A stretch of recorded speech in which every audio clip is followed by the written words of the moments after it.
من كام يوم سألت نفسي سؤال مهم: هو إيه الإنجاز الحقيقي اللي أنا عملته الفترة الأخيرة؟ لقيت تقريبا إن مفيش حاجة مهمة أقدر أقول إنها إنجاز. ما بقتش شخص مشهور مثلا زي البلوجرز، ولا جمعت فلوس كتير وأمنت مستقبلي، ولا فتحت براند خاص بيا زي ما بنشوف الناس على مواقع التواصل الاجتماعي بتعمل. للحظة حسيت بالإحباط ولوم شديد لنفسي، وبعدها جه في بالي سؤال تاني: هو إيه الإنجاز؟ إيه الحاجة اللي لما نعملها في الزمن ده يعتبر إنجاز فعلا ولازم نفتخر بيه؟ لقيت الإنجاز إن أكون شخص راضي ومؤمن بقدر الله وبرزقه ليا أيا كان.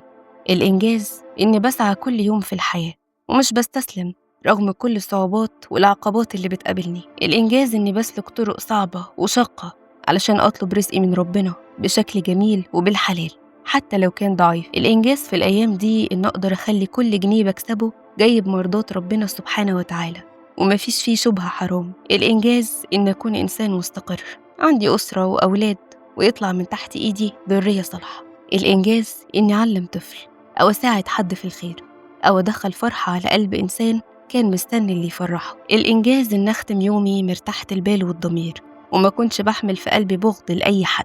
الإنجاز إن يوم يعدي وأنا صليت كل الفروض في وقتها وحفظت لساني قدر الإمكان من اغتياب الناس. الإنجاز إني اتعلمت واتخرجت وشلت الأمانة اللي ربنا أمرنا بيها. الإنجاز مش بس فلوس وشهرة، الإنجاز حاجات كتير بنعملها في يومنا ممكن تشوفها صغيرة، لكن فعلا أغلب الناس ما بقتش تقدر تحققها. إنجازات كتيرة تقدر تعملها في يومك وتكون فخور بيها، والواجب علينا آخر كل يوم إننا نواجه نفسنا ونسألها: ها، إحنا عملنا كام إنجاز النهاردة؟